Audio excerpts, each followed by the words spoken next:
Okay, thanks for that introduction, and welcome, Ira, to this very special event. Thanks for joining us. Absolutely. Thanks, Duncan, for having me. And it's great to see you and the SOSV team. Thank you so much. Hey, I also want to thank you for the past 25 years you've dedicated to impact investing, specifically your focus on the energy sector.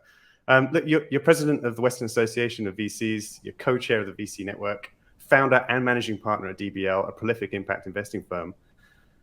It seems like you've had a different approach to the rest of Silicon Valley. I'm interested to understand what inspired you when you first got started, and how's your journey informed the philosophy of impact investing at DBL? Well, thanks, Duncan. DBL's the thesis, the essence of it is this idea that the two bottom lines of DBL, which is double bottom line, that the financial returns of the first bottom line and the second bottom line of some form of social or environmental return are not mutually exclusive, but mutually reinforcing. And it's this idea that the age-old idea of no trade-off between doing good, doing well. And there's been many acronyms over the years for this concept, right. But it's one where historically we just haven't seen performance in this area. And when we started, we believed that practiced the right way and backing the right kind of mission-driven entrepreneurs, we actually could show that these go hand in hand. And in more recent years, we've seen incredible evidence of impact investing, not just being concessionary the way it was once perceived, but rather a thesis that can deliver top investment returns. We've seen this perspective shift in large part to some of the great successes of the early companies of DBL and others, companies like Tesla and Solar City and Revolution Foods, and some great entrepreneurs who themselves decided that they wanted to be involved with these purpose-driven companies. Nice. Yeah, and we've seen recently just this massive shift in the capital markets, at least towards sustainability, ESG, and climate. Yet 10 years ago, at a time that you were investing at, 50% of VC money was completely wiped out of clean tech, in a so-called kind of clean tech 1.0, and GPs were struggling to raise funds. Now we're seeing billions pouring into this business of decarbonization, including your own fund, which started life as $400 million. I think it ended on a $600 million quantum. Just curious to get your take on what's happening here. Why are investors flocking to this sector in particular, and what's different about it this time versus last time?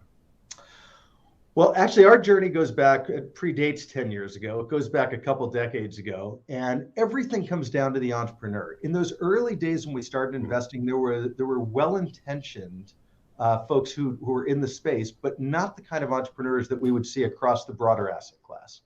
About 10 years ago, when the so-called clean tech boom happened, there began a process of more and more entrepreneurs that were coming into the space, and even more investors. I always say that for so many years, we were kind of alone on an island. All of a sudden, people came onto the island and things got a little stormy, and folks seemed to leave. But what's happened in recent years is there's just an incredible influx of great entrepreneurs. And it all starts with that. It's entrepreneurs that are young, just out of college, that are focused on sustainability. It's proven entrepreneurs or tech executives who want to make the next chapter of their personal and professional life focused on sustainability. It's entrepreneurs that want to make the next company of theirs focused on this sector. And so this influx of incredible entrepreneurial talent is really the key barometer for what's going on here. What follows from that is the capital. Capital follows entrepreneurs, not vice versa. And so as we've seen the initial successes in the space, you think about Tesla, right now being the worth more than any other automobile company in the industry. You see last year, over 3 gigawatts of new residential solar purchased by U.S. homeowners, not just because it's better for the environment, because it's a cheaper form of energy in many places. You see companies like Peel, where 20 million pieces of fruit sold, not because it's better because of the supply chain and reduces cost and variability, but it's something that actually can do both great things for the environment as well as for the industry. And so with all these examples, in some ways, we've begun to see a Netscape moment, that Netscape moment when there was this massive shift in mindset where the best and brightest wanted to be part of that online transition in the 90s and the 2000s period. And now we're seeing that same best and brightest mindset coming into this area. Yeah, it certainly feels like that to us. And actually, I do want to talk about energy, but before I do, there's a couple of other sectors. One you just touched on there, as they relate to climate. The first is space and your investment in SpaceX, and second is food and agriculture and your investments in Appeal that you just mentioned, and also Farmers Business Network, FBN. What is it about those areas that appeal to you, particularly those sectors? And are there any kind of common themes between those three companies that you see? Well, the common themes are across the sectors, and ultimately we're trying to find great companies within those sectors. But our idea early on was that there was this great paradox in the venture asset class. Even though there were massive dollars flowing into venture, called 20 years ago, about 100 billion came in the year 2000 alone. The great paradox was there was about 5 or 6 sectors, all within information technology and in life sciences, that were capturing all of that capital. And it left out massive industries that were just devoid of entrepreneurship and venture dollars. And our idea was that there's incredible opportunity for investing in these areas that had historically been underserved. And that led us to a number of sectors. And we overlay that idea, which we often call the desert of innovation, ripe for innovation, against the backdrop of so many industries being formed on the backs of a 20th century carbon economy and needing a 21st century economy that actually was going to evolve differently. And when you tie those together, it leads you to a bunch of industries like this, what we call the Earth-Space Nexus, and food and ag, and several others. But it's this idea that innovation, for the first time applied to industries that often have oligopolies, can displace those incumbents and upend the status quo. And that was true, of course, with the space industry. It's an industry that's historically and traditionally been seen as the work of governments. It was oligopolies that dominated up until about a decade ago. And it was this, industry that really wasn't focused the way we think of it in the venture asset class around driving down costs and using innovation to find better, faster, cheaper, but rather it was the oligopoly protecting its own turf. And so that SpaceX was born out of that problem. It's the idea of radically reducing cost per pound through the innovation of reusability, something never done before. We have a company called Planet that is all about, for the first time in human history, developed the largest constellation of Earth imaging satellites, so that for the first time we can have a daily image of planet Earth, and we can tackle complex issues around sustainability and environmental and government challenges, providing this first ever bird's eye view to view planet Earth in situations that we otherwise couldn't. And so it's using space to measure and monitor planet Earth. The food and ag industry has similar types of dynamics. It's among the largest industries in the world. We have a massive multi-trillion-dollar industry with enormous climate impact. You think about 30% of emissions and 40% of land and water use, and also by the way, about 30% of global employment tied in some way, shape, or form to food and ag. But yet dominated by these century-old oligopolies. Cargill, founded in the 1800s, like John Deere and Dole and Monsanto at the turn of the 19th century.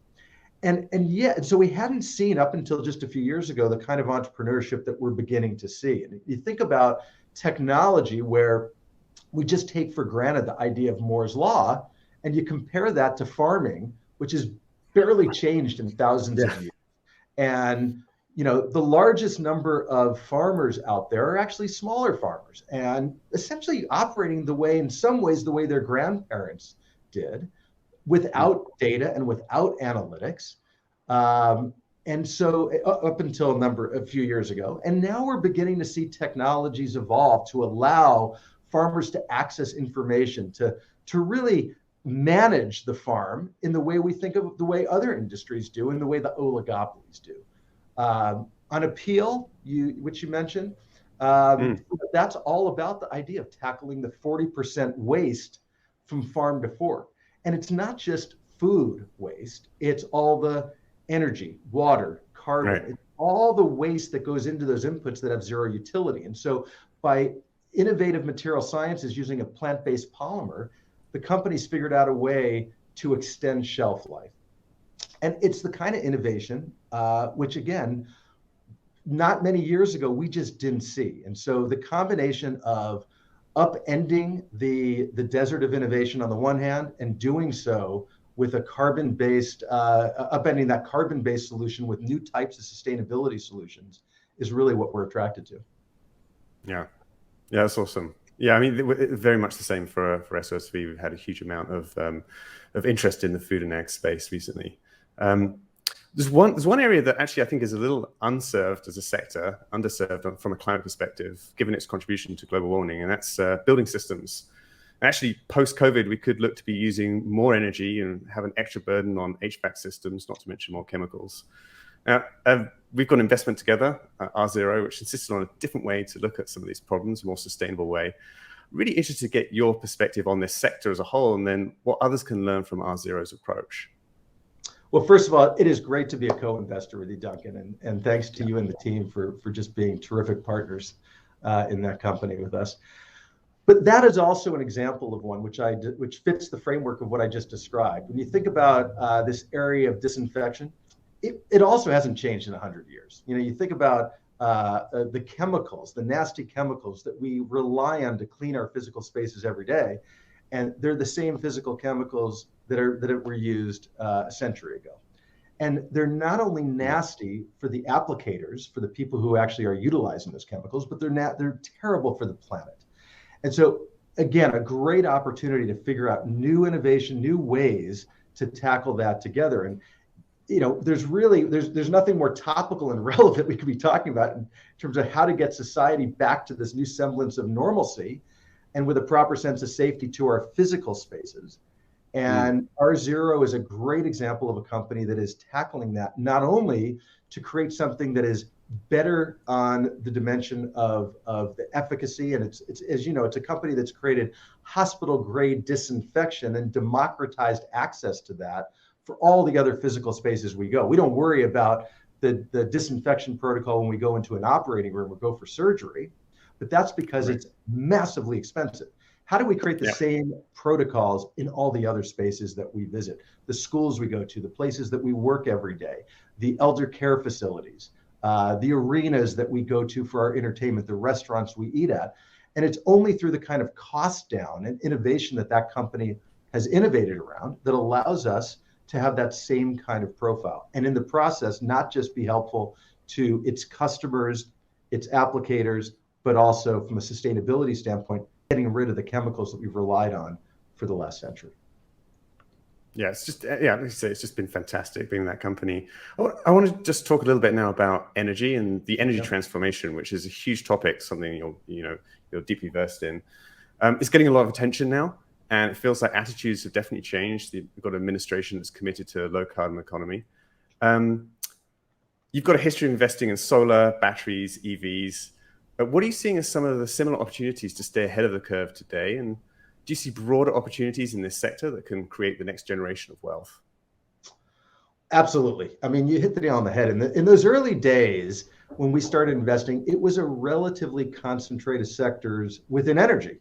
It was the solar, the wind, the batteries, the EV side, the storage side that captured most of the capital.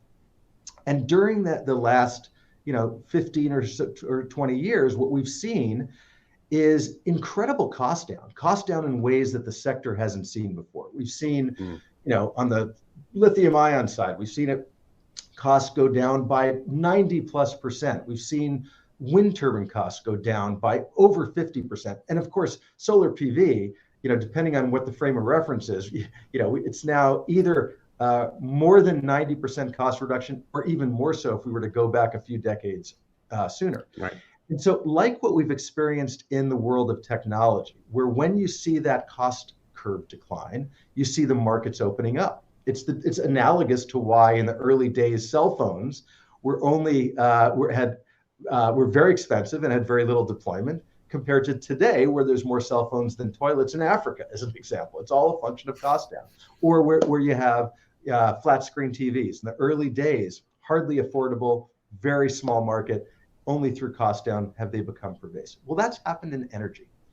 And so this idea of cost down leading to expansion of market has now gotten to the point where, to the point of double bottom line, it's not just those small percentage of people who are willing to pay more. It's about using innovation and scale to create cost parity, and in many places around the world, cost superiority. And so, at least for those early concentric circles of focus, we're beginning to see that now achieve a level of geographic expansion, and in some cases, really target the developing world. We have a company, Zola is a good example of a company we have focused on in the African and other continents, in the developing world, where what we take for granted every day, over 40% of the population lacks access to electricity on the African continent. And so using the kinds of developed world technologies and cost down to target those other places in the world has now become an opportunity for today.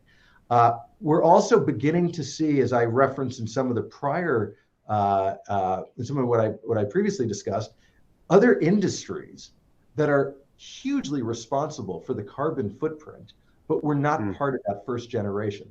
And that's why we are focused on areas like food and ag, or like the Earth Space Nexus. But there's lots of industries, I mean, or disinfection, but think of data centers. Data centers, a great example of how new sustainability practices can achieve both important innovations on the tech side, but do so with a sustainability mindset. If we aggregated data centers as if they were a country, the aggregate energy consumed by data centers would be the 6th largest country by energy consumption. So it's a huge opportunity to tackle the energy consumption of an industry like that. And there's so many examples we're seeing now, and that ends up being, the fun part of investing today. It's not just those early small number of sectors, but so many innovations are being tackled by entrepreneurs now. So you're looking to other sectors to diversify outside of where you currently are. Are there any in particular that you're focusing on that have a climate edge?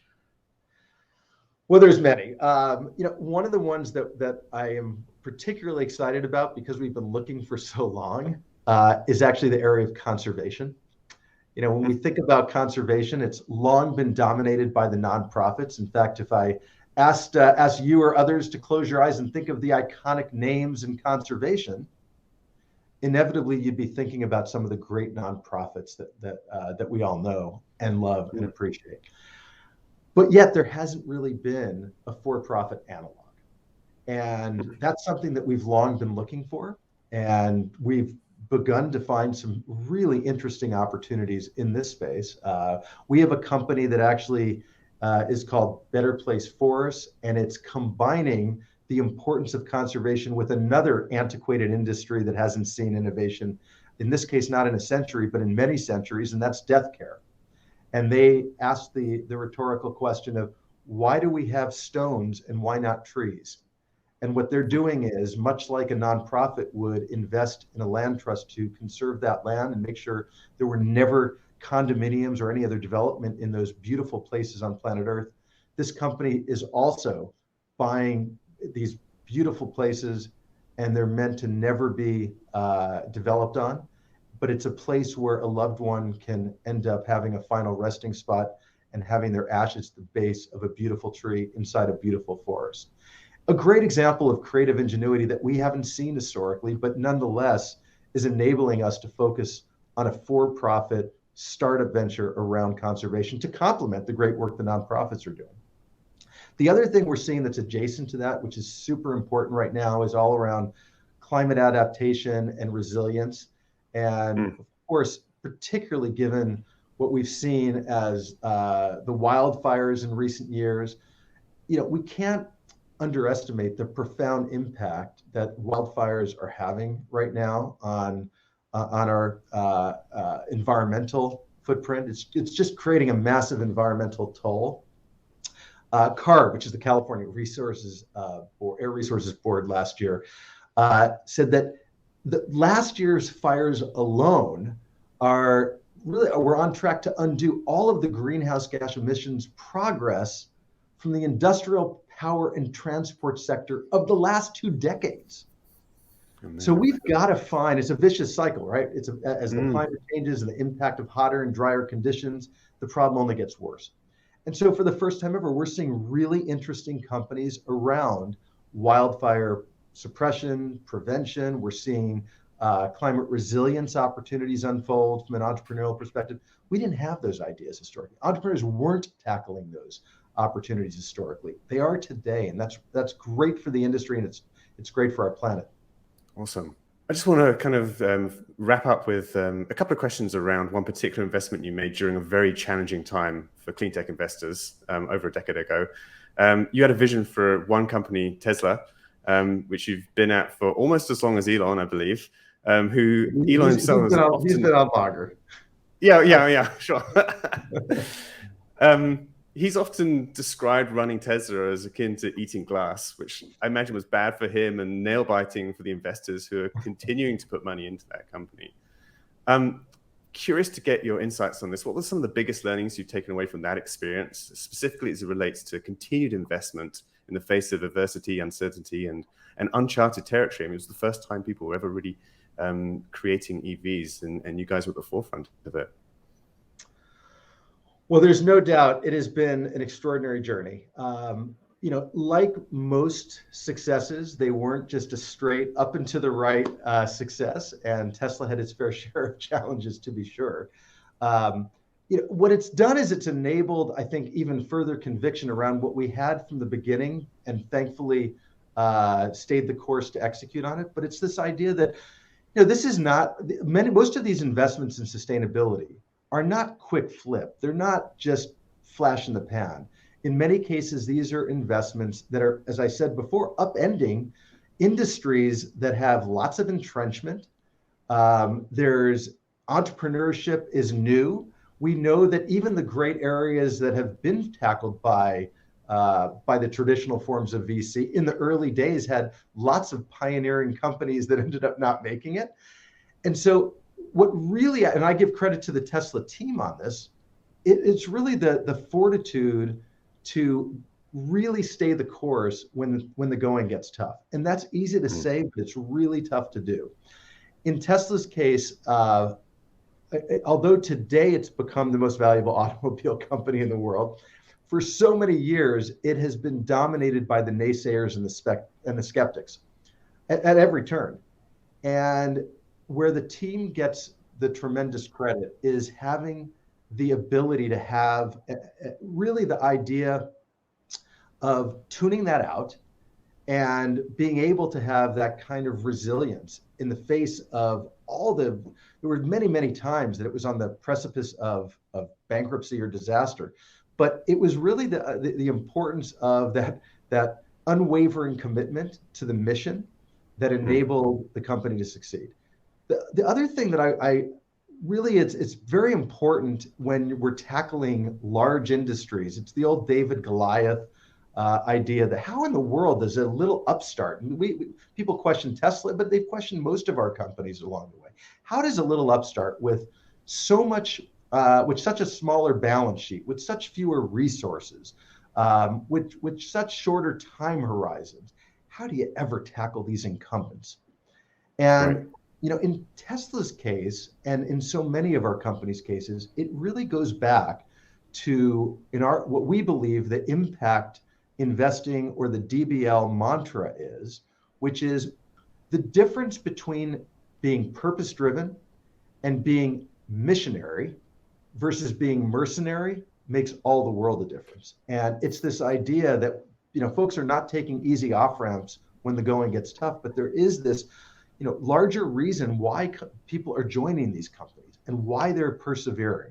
And in Tesla's case, I mean, and so many other great examples, Tesla's not alone in this, but where you see people not working because it's a job. This is not like a 9-to-5 job where people are clocking in and out, but they're trying to accomplish something greater than themselves. And that creates excitement, it creates commitment, and it allows companies to get through these tough times. The final thing I'd say is back to at least our thesis around double bottom line. When we first made the investment in Tesla, people thought that EVs were crazy, that if one was going to upend the internal combustion engine industry, at best it might be hybrid, but clearly not all electric. And it would, but the idea around not creating the best electric car, but trying to create the best car. That really was at the core of the DNA of this team from the start, and it's helped me, and it's, I think, helped me think about other companies. And it's this idea of, in the early days, people, in order to drive an electric car, it went 30 miles and looked like a golf cart. And if you want to do something good for the environment, that's what you drove. Yeah. You couldn't have both something that was good for the environment and a great car. And Tesla's mission was all about upending the or framework and creating the and framework. The idea that you could do double bottom line. You could create a product that was best in class for the environment, but literally made a faster acceleration than a Ferrari, or had the kind of electronics to create a computer on wheels. And this whole idea, which I think Tesla is really an epitome of, but many companies in our portfolio are, is really central to the approach that I described before, which is how do we achieve both at product level and company level, both financial success and real either environmental or social impact, so that they go hand in hand. And what an amazing example of it. Hey, we're completely out of time. Ira, I want to thank you so much for this. It's been a true pleasure. And we now need to go back to the host at the SOSV Climate Tech Summit. Thanks, Duncan.